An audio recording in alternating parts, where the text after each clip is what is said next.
said, quote, "I'm absolutely not okay with him applying for probation. I just want him to go to jail forever, if possible. I get scared to go to sleep because I have really bad dreams. I get scared to be alone with certain people because I never know what could happen." He's an egregious violator of the law. Court is calling 2022 CR 6930, State of Texas versus Pete Garcia. Can I have parties announced for the record for the state? Zach Dunn for the state, Your Honor. Defense? Daniel De La Garza for the defendant. And are you Mr. Garcia?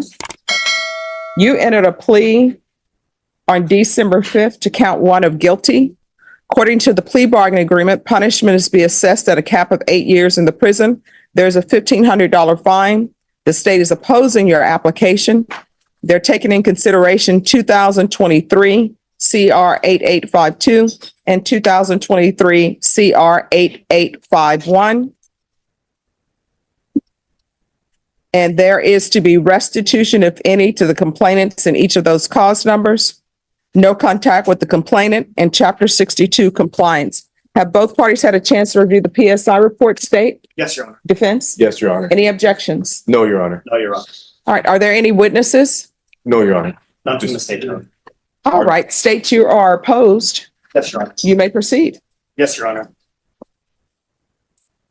Your Honor, the state would just like to begin when looking at the PSI, this individual had cases out of, I believe it's Manatee County, Florida, put on probation for a drug offense, 28 grams to 150 kilograms. Just 1 second, I'm sorry.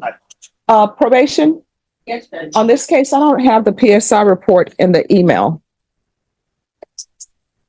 Judge, my apologies.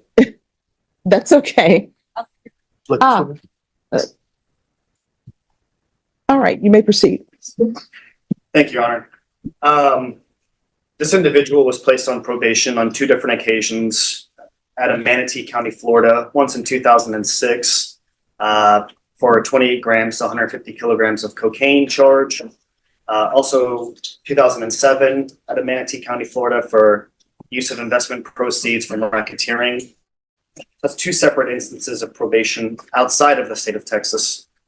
Within the state, within Barrett County, there was this individual was transferred to TDC and sentenced in 2019 with tampering of a government record. Also 2019, unauthorized use of a motor-propelled vehicle. Again, sentenced, transferred to TDC on both of those. The victim in the credit card abuse case said in the PSI, quote, "I'm not okay with probation. I want him to do time. I'm sure he will do it to someone else. I don't think probation is the solution. He will do it again. He will do this to someone else." The victim in the fraudulent use or possession of an ID case said, quote, "I'm absolutely not okay with him applying for probation. I just want him to go to jail forever, if possible. He is an egregious violator of the law."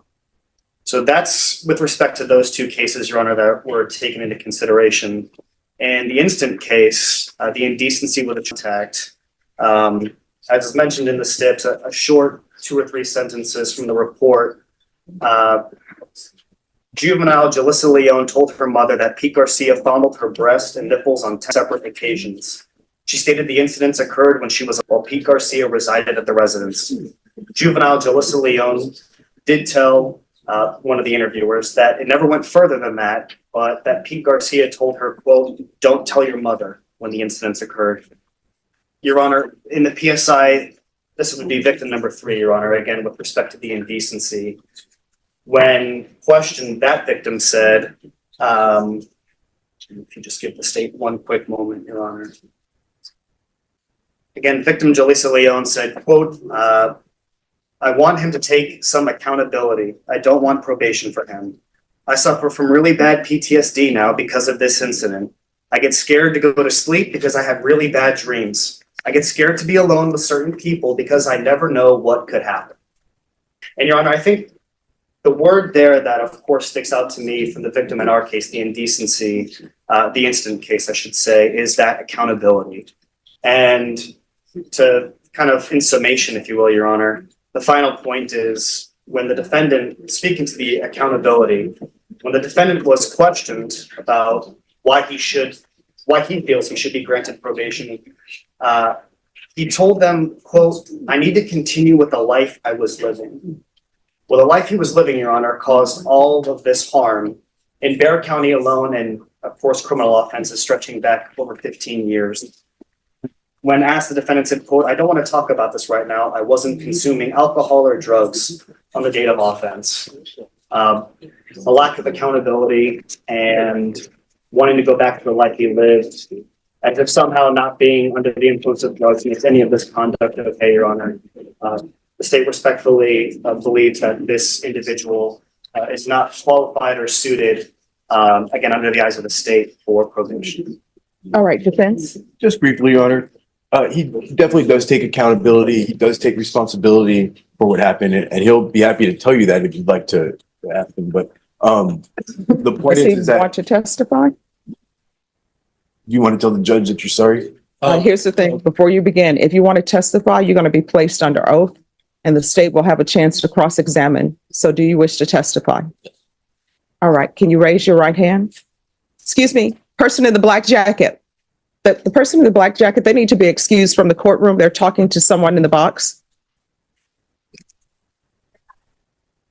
Can you raise your right hand? Do you solemnly swear or affirm the testimony you give will be the truth and nothing but the truth, so help you God? Yes, Your Honor, I do. All right, you can lower your name, lower your hand and state your name for the record. Pete Garcia. All right, Mr. Garcia, just one moment. Mr. De Leon, Yes, sure. let me know if you need to go for your jury trial? I don't really want to go that bad, but I appreciate it. All right, just let me know. All right, we may continue. All right, defense? Yes, Your Honor. Um, Well, hold on. I'm gonna ask you some questions, all right? So first off, you know that you've pleaded guilty to the indecency case, right? yes, And then you've taken responsibility also for the credit card theft and the fraud cases, right? For lack of a better term. yes, come 100%. I just want to pay back the restitution. I'm sorry, you need to speak up. I just want to give a chance to pay back the restitution, Your Honor. The last 3 years of my life, for once, I have a good paying job. I just signed a 30-year mortgage 8 months ago. My life is finally on track. And, this incident happened in 2016, 2017. 7 years later, it came up. And I do take full responsibility of all my actions. I do. So let me ask you, when you say all your actions, are you talking about the case that you have pleaded guilty to responsibility for all that, right? Yes. Now let me ask you questions. Now tell the judge, when the prosecutor says go back to the lifestyle or whatever, what did you mean by that? I go out for a month. I come home for a week. I've been doing that for 3 years. I finally, like I said, on normal life. Now let me ask you, who is your spouse? Jasmine Manion, Is she here today? yes. I'm going to point out for Your Honor. Sure. Right there in the Under Armour shirt, waving her hand. Okay. And then if you were granted probation, is that where you would go back to live? Yes. Okay. And let me ask you, and you have your own children, right? Yes, they're grown. What do you mean by grown? How old's the youngest? 21. Okay. And do they have children? Yes, my son does. Okay. Now, if the court will order you to have no contact with minor children, is that something that you'll abide by, first off? Yes. Then second of all, you're going to have all kinds of conditions that you need to abide by, such as the sex offender counseling, maintaining employment, reporting to probation. Are you going to do all that stuff? 100% complete. Yes. And then where are you going to go back to work? At Halliburton. What's Halliburton. It's a oil and gas company. What do you do there? I'm a CDL driver. I deliver frac sands. And if your CDL license is suspended or you lose that, where would you go work at that point? Let's just say. It's a family member that works there. I would be working as a laborer. And then now the judge is going to can give you up to 8 years in prison or deferred adjudication for up to 10 years. What are you asking to happen? Judge, I'm asking for the 10 years and just to give me that chance to pay back this restitution. And I just, for one time, have a normal life. I accept everything that I did. I just want to move forward.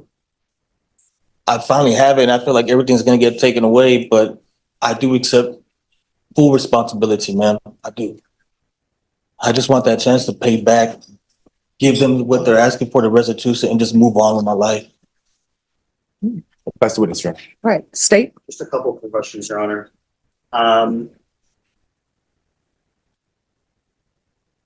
Were you aware that when the complainant first outcried, the reason the outcry happened when it did is because she was having frequent and violent. Were you aware of that?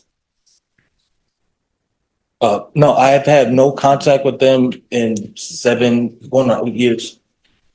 And if she hadn't had such violent dreams, there's reason to believe that she wouldn't have outcried. If she wouldn't have, would you have done something to take accountability for your actions, confess or do other actions or take other actions to take responsibility for the double-digit number of times that there was the touching of the hands? I'm sorry, I don't understand. And I apologize. To put it simply, if she had never outcried, would you have found a way to take accountability for your actions? If there was something said, then of course, 100% would. I do take accountability for my actions. And like I said, it's been almost 8 years. I have not heard anything until recently. So of course, yes, I 100%. No further questions, Your Honor. All right. So I have a question for both parties with regards to the restitution amounts. One complainant says the restitution amount is $0. Mejia is saying their restitution amount is $15,000, but that $15,000, they're saying that's the money they borrowed, but that the bank reimbursed them. That was my understanding. So it appears that the money has been reimbursed. So I understand that there's costs because they borrowed $15,000, but then the bank reimbursed $15,000. Now I can understand maybe he's responsible for the interest on the $15,000, but the court doesn't have the interest amount for that. But, and if I'm wrong in my legal conclusion to this, I don't think he's responsible for the entirety of the $15,000 if the bank, and it appears from what I'm reading, the bank has given him back the $15,000. Yes, Your Honor. I would agree with that. Absolutely. So I don't have a restitution amount for that. Yes, Your Honor. I believe that is correct. I see exactly what the court is saying, and yeah, I don't believe there would be any restitution remedy available. Okay. All right. This is what the court is going to do. The court will deny your application. Does anybody want to speak to the cap? The court is going to find you guilty. Anyone want to speak to the cap of 8 years? Nothing from the state, Your Honor. Well, just, Your Honor, we would ask that he, based upon the fact that he has taken responsibility and that he has, done his best to make amends for what he's done, that we ask that you hit somewhere below the cap. And I would leave that up to the court's wise judgment, but I would ask somewhere below the 8 years. All right. All right, Mr. Garcia, I want to let you know that I read the entirety of the PSI report. I read the police report. And I've seen the ages of the complainant, the age of the complainant in this case. That's an issue for the court. You understand? All right. The court will find you guilty, sentence you to a $1,500 fine, time and money to run concurrent. Take in consideration 2023 CR 8852, 2023 CR 8851. There's to be Chapter 62 registration, no contact with the complainant, and either of the cause numbers. The court will sentence you to 8 years in the prison, give you credit for any time served. Going to show you what's entitled Trial Court Certification of Defendant's Rights to Appeal. Did you review that with your attorney? Did you understand it? Did you sign it?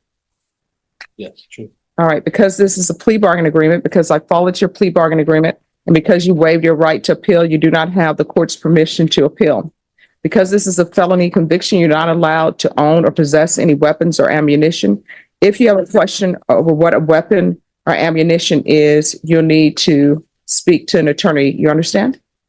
Yes, Your Honor. All right. So off the record, I understand that people have regrets about things that they've done in their past. And sometimes we hope that our past won't come back and bite us, right? Because you moved on with your life. I understand it as you're working. I know that that job you had was a great job. I know you have the 30-year mortgage. But when offenses and crimes happen, you have to answer for those. Is calling 2025 CR 003-228, State versus Edgar Perez. Can I have parties announce? Agent Fetish for the defendant. And are you Mr. Perez? Yeah, yes, ma'am. Good morning. How you doing? Good morning. How are you doing today? I'm all right so far. All right. Yeah. Looking forward for today, man. I just woke up. Okay. Yeah. Are you ready to proceed? Yes, ma'am. Yes, ma'am. All right. Did you review the motion to enter adjudication of guilt and revoke community supervision with your attorney? Did you understand it? Yes, ma'am. I understood everything. Are you the same Edgar Perez who was placed on deferred adjudication in 2025 CR 003-228 for the offense of theft of property 2,500 to 30,000 on April 25th, 2025 for a period of 5 years? Is that you? Yes, ma'am. All right, state. On or about the 22nd day of May 2025 in Bear County, Texas, the defendant Edgar Eliud Perez committed the offense of criminal trespass in violation of condition. How do you plead to that? True or not true? True. All right, did you understand by pleading true to violation of condition number 1, the court could find it true, grant the motion, find you guilty, sentence you up to 2 years in the state jail facility and up to a $10,000 fine? Yes, ma'am. Knowing that, do you still wish to plead true to violation of condition number 1? Yes, ma'am. Court will find violation of condition number 1 true. Is there a proposed agreement? Yes, Judge, deny the motion, then petition ISD, follow tap recommendation. Is that what you're asking the court to do? Yes, Your Honor. All right, sir, if you can raise your right hand for me, please. Do you solemnly swear or affirm the testimony you give will be the truth and nothing but the truth, so help you God? Yes, ma'am. I swear. All right, you can lower your hand, state your name for the record. Edgar Pettit. All right, why are you not doing well on probation? What's going on? No, I just been having some family problems. I don't like to make excuses, but I've been having some family problems, but Well, what's the problem? Because they're saying you're doing, you're committing a new offense. Yeah, it's just because I've been in the street, man, homeless, and I know, it's my responsibility to do this probation, but I'm ready to get it done, man. I've been in jail for a long time. Why are you homeless? What's going on? I know you're homeless because you don't have a home, but Yeah. do you not have any family? Oh yeah, I have family. Like I said, I have some problem with them, but I don't know, man. It's just I don't want to make excuses. I fucked up and I messed up, and I want to get this probation over with. I don't know if you could give me another chance. All right, so here are your choices. If I may, Judge. Well, just 1 second. Have you ever been diagnosed with any type of mental health issue or no? No, ma'am. All right, yes, you wanted to say something, counsel? Judge, the long and short of it is he was homeless at the time. He tells me that he has a place to go to now. And I haven't seen for sure, but I believe some of his family is here, which I believe, is that correct? Some of your family's here? Yeah. So my mom. Okay, so I believe if he's continued, don't he'll stay at his mom's house. And Well, maybe- does his mom want him at her home? I hope so. I don't know. I don't know, I but- think she's still mad, but I hope so. Is his mom here? They might have escorted her to the hall. They might have. All right. Can somebody check to see if his mom is in the hall? Thank you. State wouldn't like that violation. All right.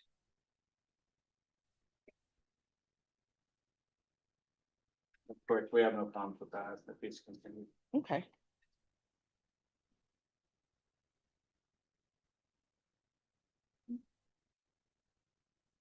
Yeah, man. Can I talk real quick? Sure. Yeah, I just want another chance. Last time I was here, I ended up doing 3 months. I did 3 months in county.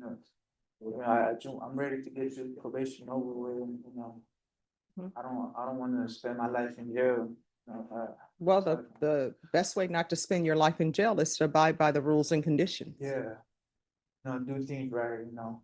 Mhm. I just want to, All right, so your mom is not here. yeah, my mom's not here. So I'm gonna give you some choices today because how old are you? 21. All right, you know yourself better than I know you. Better than your attorney knows you, better than probation knows you. All right, you're on deferred adjudication. That's not a conviction. So if anybody asks you if you've ever been convicted of, this crime, you can honestly say no because it's not a conviction, it's deferred. If you receive a conviction, then this is conviction of theft. Whether it's a conviction or not, it's still a crime of moral turpitude, which takes you into collateral issues such as it's going to be hard for you to obtain any type of licensing for anything that requires a license. Now, what I can do is I can continue you, or I will sentence you to 18 months in the state jail facility, give you credit for whatever time that you previously served. So you say you've been in custody for 3 months before, that would go towards your 18-month sentence. Or what I can do is I can continue. I'll deny the motion, alter and amend conditions to include a TAP evaluation in custody. And that TAP evaluation is see if you have any drug or alcohol issues. And I think we're gonna have to do a MIC evaluation in custody as well. So which do you prefer? I would like, you know, the type evaluation. You know, like I said, I don't like jail, you know, like everybody else, you know. I don't think anybody likes jail. Yeah, you know, nobody likes jail, you know. I wanna be outside, you know, doing my thing, getting money, all that. Getting money how? Working, you know, Okay. working, dealing. All right. Yeah, yeah. So I want to do a TAP evaluation and MIC evaluation. That's to be completed in custody. And have you been using any type of drugs in the past? No, man. So why did you become homeless, or how far did you go in school? Well, I ended up dropping out my junior year, but I just have, you know, I'm gonna be honest with you, I just smoke a little marijuana, but I don't have drug problem, man.